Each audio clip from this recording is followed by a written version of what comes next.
Hi, everybody. Hi there. This is your wandering storyteller, Amertat. And I see I have a few people on today. Hi there. How you doing, Tatra? For any of you people on Instagram, you might want to next time want to come on and use Zoom if you want. The Zoom number for next time. I don't know if you can see it. I think it's backwards, but it's meeting number 301-500-5483. Again, 301-500-5483. But for those of you on live, you can see us here on live every day at this time. And then if you're on Zoom, I can see you guys. If you have kids, I mean, especially the kids. I've got Tatra on. Hi, Tatra. Hi. And I don't know if you guys have any other the names of any of the kids that are on, but I'd love to hear it. But let's start with our story, okay? Because some of you, I don't know how many of you were on yesterday. Anybody on yesterday? Raise your hand or wave. You gonna wave at me, huh, Tatra? You were on yesterday, right? Oh, you weren't on yesterday, right? You missed it. Well, anyway, to fill you in, we have a story set a long time in the future, many, many years in the future. And in this future time, there's a country called Ristana and a city called Shiru. And we're following the story of two children, Mika and Lara. And Mika and Lara, they're not the prince and the princess of this land. They are the son and daughter of the minister of war. And they're at war with another country right now. But Mika was a very good runner.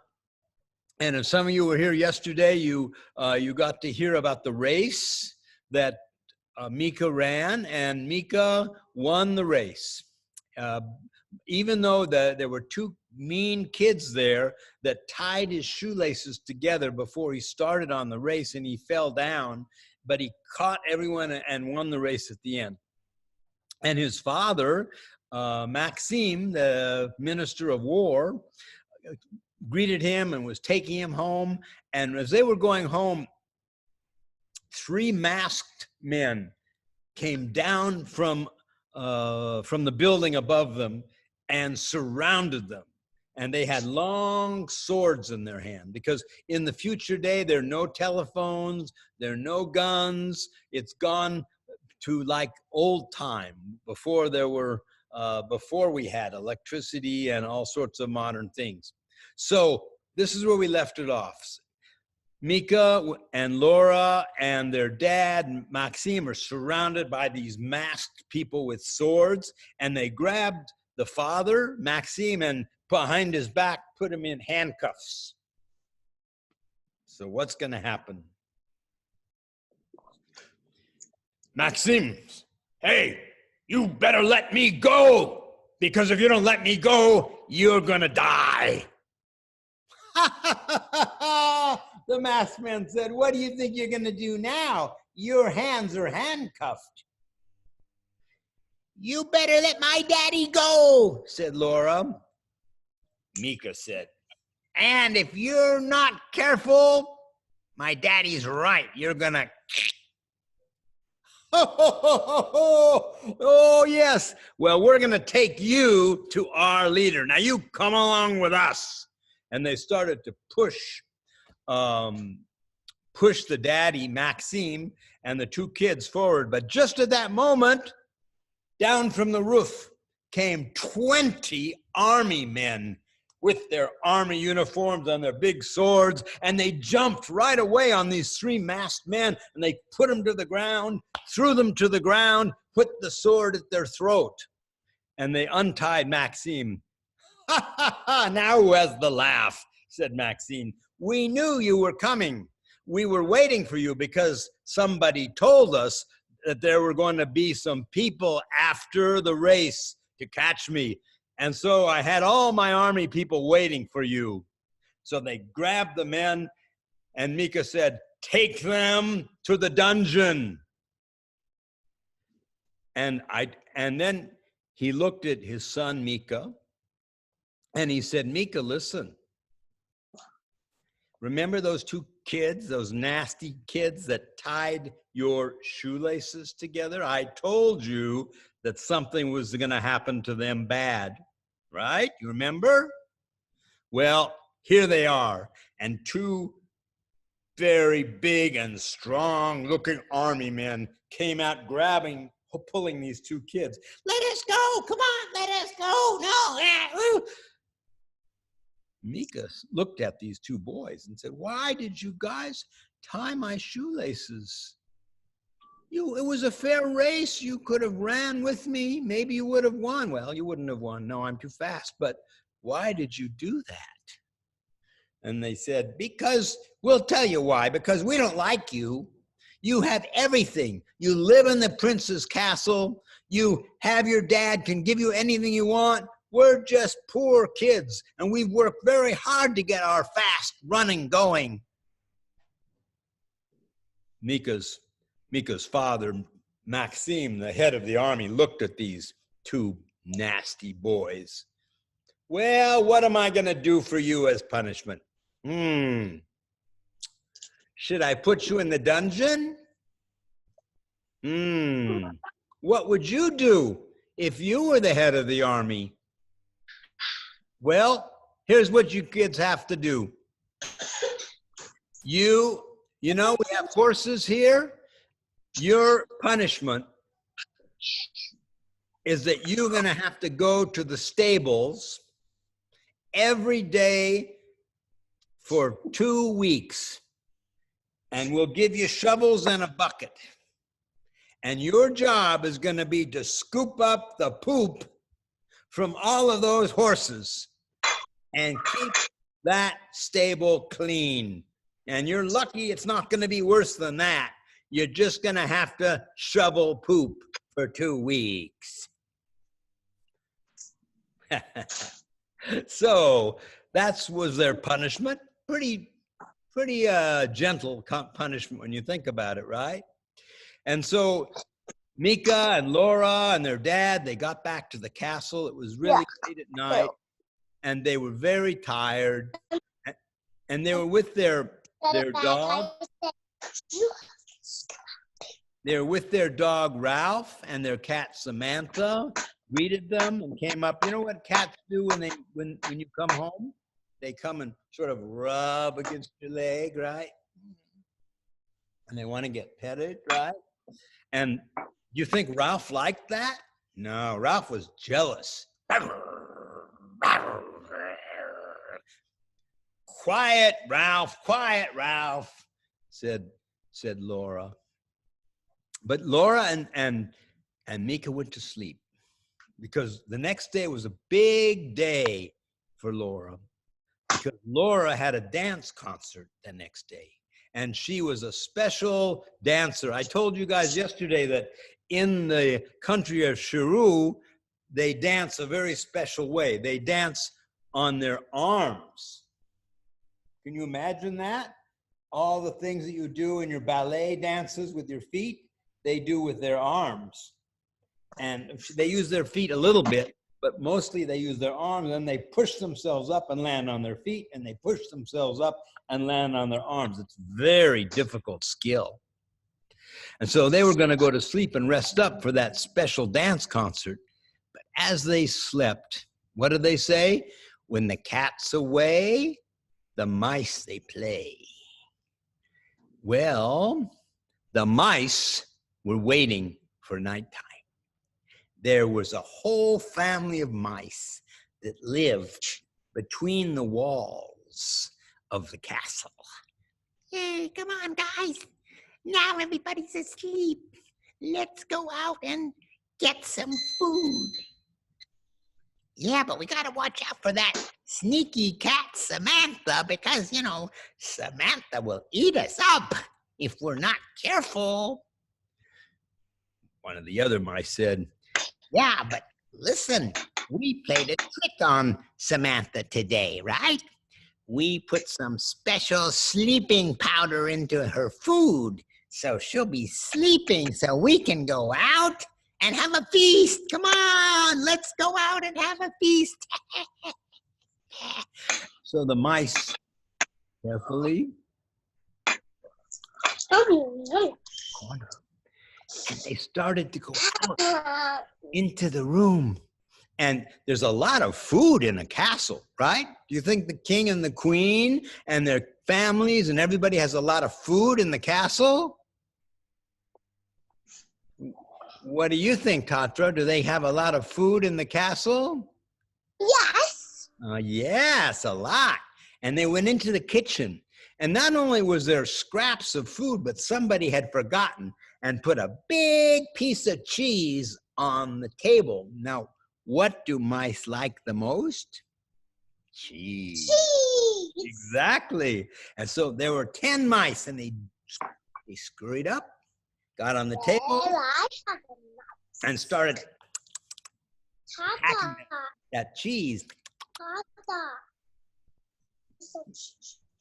Mm-hmm. And what did you want to say? You wanted to say something, Tatra, to me? No? I have a lovely mouse. Yeah. And so they were eating up all this cheese on the table, and they heard something. It was Samantha. She wasn't asleep. She was just pretending. And she was crawling. You know the way cats walk when they're ready to catch their prey, right? Samantha was crawling around, ready to jump up on the table.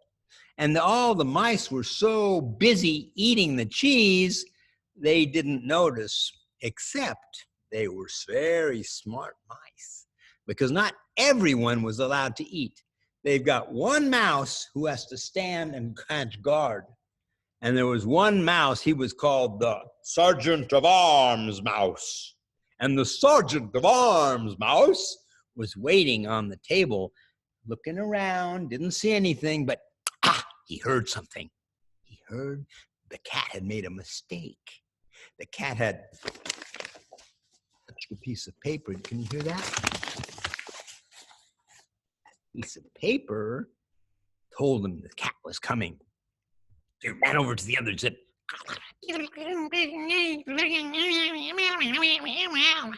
which in mouse language means we get the blankety blank out of here. Now, since this is a kid's story, I won't tell you what the blankety blank means. So they said, well, how are we going to do that? The cat's faster than us. Well, they also had another plan in mind, because they had also pulled with them up on the table a big net. And as soon as they saw the cat jumped up on the table and started to come toward them. And they managed to get that net over and put it down over the cat. So he was stuck inside this big net. He couldn't get out just for 1 second. But that was enough time for the 10 mice to jump down, run into their hole, and they were safe. Well, Samantha was so sad because he wanted one of those mice for dinner, right? You think that his master fed them good food every night? Yes, they did. But his special treat was when he could get that little yummy taste of a fresh mouse. You guys probably don't know how good a mouse tastes, right? Any of you ever eaten a mouse? No. I don't think so. But not only that, but Ralph was watching this whole thing. And Ralph, the dog, was just sitting back laughing at Samantha, because you see, he was Samantha's friend, but he loved it when something went wrong, because he didn't like all the love that Samantha would get when Samantha would rub up against someone, right? So he was laughing, and Samantha was sad, and the mice were safe. The next morning, this was the morning of that big dance concert. Laura was getting ready. You know, I don't know if any of you girls put on makeup, but she was, you know, I don't know. I can't do it. I'm not a girl. Well, But she was putting on all this special makeup, and she wanted to look so beautiful for the dance. Tata, Yeah. sometimes my mommy puts makeup on me. I'm sure all your mommies put on makeup, right? Yeah. And sometimes they put it on the girls. Probably not on the boys, right? Unless you're very metrosexual, and I don't think that's true, right? So here we go, and she was ready to go to the dance, and her mommy, Violetta, took her to the dance, and the dance was filled with lots of wonderful people. They were getting ready for the dance, and she was stretching. You know, before you go to athletics or before you do dances, what do? You stretch, right? Well, can you imagine if your legs are not I guess we broke up for a moment. I hope you're all back on live now. If your legs are not strong enough, you got to stretch. If your legs are not doing the work, you have to stretch your arms. So she was stretching her arms all over like this, and something happened. Just then, she fell. When she was stretching, she fell, and she hurt her arm.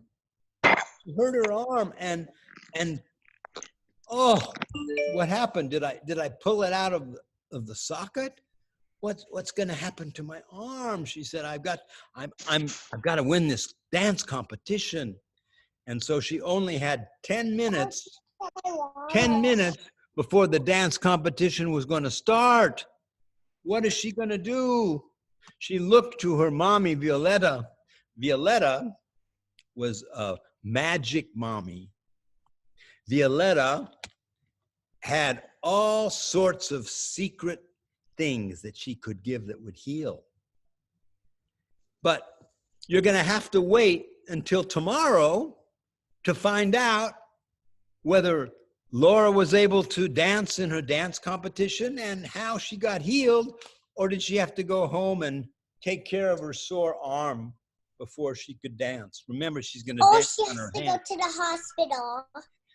She could go to the hospital, but her mommy had the special healing. It was even better than the hospital. And if she went to the hospital, she would have missed the dance. So kids, any of you kids on the line have any questions or comments you want to ask before I leave you guys?